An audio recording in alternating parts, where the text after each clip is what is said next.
Youth reach के e learning programme में आप सभी का स्वागत है। मेरा नाम पुष्प कुमार है और बच्चों आज हम आपको प्रेपोजिशन पार्ट 3 का वीडियो पढ़ाने जा रहे हैं और पार्ट 3 में आज हम आपको कुछ और प्रेपोजिशंस के बारे में बताएंगे। जैसे हमने प्रेपोजिशन पार्ट 1 में और प्रेपोजिशन पार्ट 2 में आपको प्रेपोजिशन सिखाए, ठीक उसी प्रकार से हम प्रेपोजिशन के पार्ट 3 में कुछ और प्रेपोजिशन आपको बताने जा रहे हैं। तो आशा है आप और अच्छे से समझेंगे। तो देखिए बच्चों, टू का प्रयोग। अब टू का प्रयोग हम दिशा को दर्शाने के लिए टू का प्रयोग करते हैं। जैसे he is going to school, वह स्कूल की तरफ गया, वह स्कूल गया, यानी कि ये दिशा को बता रहा है, इसलिए यहां पर टू का प्रयोग हुआ। ठीक इसी प्रकार से he is going to Delhi, वह दिल्ली गया। अब दिल्ली गया तो यहां पर भी हम दिशा के बारे में बात करके वह दिल्ली की तरफ गया, तो यहां पर हम he is going to Delhi, he is going to Mumbai, he is going to Africa, he is going to America. तो इस तरह से हम जब बात करें तो यहां पर हम टू का प्रयोग करते हैं। टू का प्रयोग बच्चों हम पर्पज या उद्देश्य को दिखाने के लिए, उद्देश्य को बताने के लिए भी हम करते हैं। कैसे, आइए देखते हैं। Example, she wants to meet you, she wants to meet you.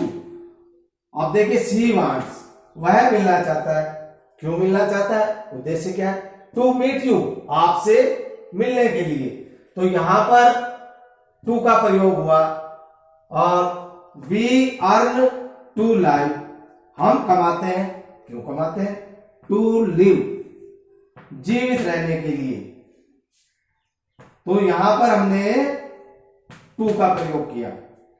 ठीक इसी प्रकार से दे कम हेयर टू प्ले, वे आ रहे हैं।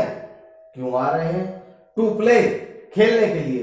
तो उनके आने का उद्देश्य क्या है? खेलना। तो उद्देश्य स्पष्ट हो रहा है यहां पर। तो यहां पर हमने टू का प्रयोग किया। और इसी तरह से हमने पहले के वीडियोस में देखा कि she wants to play, she wants to meet you, she wants to live. तो इंफिनिटिव के रूप में हमने प्रयोग किया वहां पर। और यहां पर हम उद्देश्य को स्पष्ट करने के लिए भी हम टू का प्रयोग करते हैं, जैसा हमने आपको अभी बताया। अब बच्चों, टाइम, हमने आपको पहले के वीडियो में बताया था कि भाई प्रेपोजिशन 3 बातों पर आधारित होते हैं, डायरेक्शन, टाइम एंड प्लेस। तो डायरेक्शन के बारे में तो हमने अभी आपको बताया। अब हम टाइम को लेके आपको बताएंगे। जैसे दिन, तारीख, अगर दिन और तारीख का कहीं भी जिक्र हो तो वहां पर हम ऑन का प्रयोग करते हैं। और सन और बजे, यदि सन की बात करें तो सन के साथ हम इनका प्रयोग करते हैं। और यदि पॉइंट की बात करें तो एट का प्रयोग करते हैं। और बजे हो 3 बजे, 4 बजे, 5 बजे, तो वहां पर हम एट का प्रयोग करते हैं। तो देखिए उदाहरण से आपको अच्छे से समझ में आएगा। Example,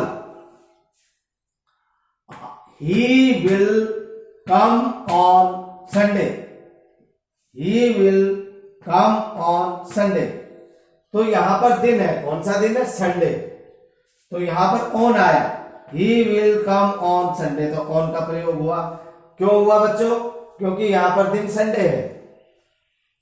he will come on Sunday, he will come on Monday, he will come on Tuesday, he will come on Thursday.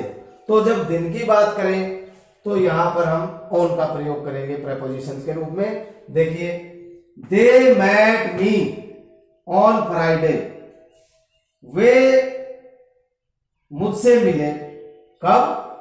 On Friday, Friday के दिन। तो दिन कौन सा है? फ्राइडे का है, इसलिए यहां पर ऑन आया। यदि सैटरडे होता तो भी, वेडनेसडे होता तो भी हम वार के साथ और दिन के साथ ऑन का प्रयोग करेंगे। ठीक इसी प्रकार देखिए आगे, जैसे हमने अभी बताया कि भाई सन, अगर सन हो, सन 1947, सन 1945, तो सन के साथ हम बच्चों इनका प्रयोग करते हैं। कैसे? देखिए, the first Olympic games held in 1924, the first Olympic games held in 1924, यानी सन कौन सा है? 1924। जब सन की बात करेंगे तो यहां पर इन का प्रयोग करेंगे। ठीक इसी प्रकार से एक उदाहरण और भी हो सकता है कि Mahatma Gandhi ji was born in 1869, तो यहां पर हम इन का प्रयोग करेंगे। और देखिए, आई विल मेट यू, मैं तुमसे मिला eight 5 o'clock, I will meet you at 5 o'clock, at 2 o'clock, at 6 o'clock। जब क्लॉक की बात करें, बजे की बात करें, टाइम की, तो वहां पर हम एट का प्रयोग करेंगे, यानी क्लॉक के साथ हमेशा एट का प्रयोग करेंगे। और सन कोई दिया हो 1924, 1925, 1936 या 2005, तो उनके साथ हम इनका प्रयोग करते हैं। और हमने बताया कि यदि दिन दिया हुआ हो तो हम ऑन का प्रयोग करते हैं, जैसे on Sunday, on Monday, on Friday. इस तरह से हम दिन के साथ ऑन का प्रयोग करते हैं। अब स्थान की बात करें बच्चों, तो स्थान के साथ हम इन और एट का प्रयोग करते हैं। अब देखने वाली बात यह है कि भाई इनका प्रयोग कहां करेंगे और एट का प्रयोग कहां पर करते हैं। तो एक एग्जाम्पल देखते हैं बच्चों, एग्जाम्पल से स्पष्ट हो जाएगा। I am at canteen in the school. स्कूल जो है एक बड़ी बिल्डिंग है और स्कूल के अंदर कैंटीन है, ना कि कैंटीन में स्कूल है। तो I am at canteen in the school, school में कैंटीन है। स्कूल जो है बड़ा है। जब हम किसी बिल्डिंग के अंदर हो, किसी बड़ी बिल्डिंग के अंदर बैठ के हम कोई काम कर रहे हो, तो वहां पर इनका प्रयोग करते हैं। और हम कैंटीन में हैं तो यहां पर एट का प्रयोग होगा, क्योंकि कैंटीन जो है वो स्कूल के अंदर है, इसलिए यहां पर एट होगा। I am at canteen in the school. आगे देखिए, he is sitting in the car, वह कार में बैठी है। अब बच्चों, कार जो है वो कवर है, चारों तरफ से बंद है, कार के अंदर बैठी है, तो इसलिए यहां पर इनका प्रयोग हुआ। We met at India Gate, मैं इंडिया गेट पर मिला। एक पॉइंट है, वहां पर हम मिलते हैं कि भाई we met at India Gate, we met at church gate, we met at main gate, तो वहां पर हम एट का प्रयोग करेंगे, किसी पॉइंट के बारे में बात करते हैं। तो he is standing at main gate, वह मैन गेट पर खड़ा है, तो यहां पर हमने एट का प्रयोग किया।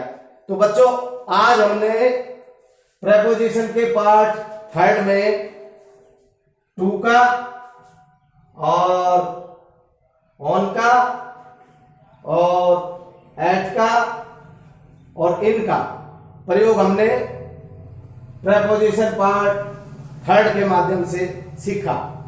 तो मुझे पूर्ण आशा है कि आपको आज का हमारा वीडियो प्रेपोजिशन पार्ट थर्ड अच्छे से समझ में आया होगा। और यदि इस विषय में आपके कोई सुझाव या कोई क्वेश्चंस है तो वो आप हमसे कर सकते हैं, हम उन सभी क्वेश्चंस का आंसर देंगे। धन्यवाद।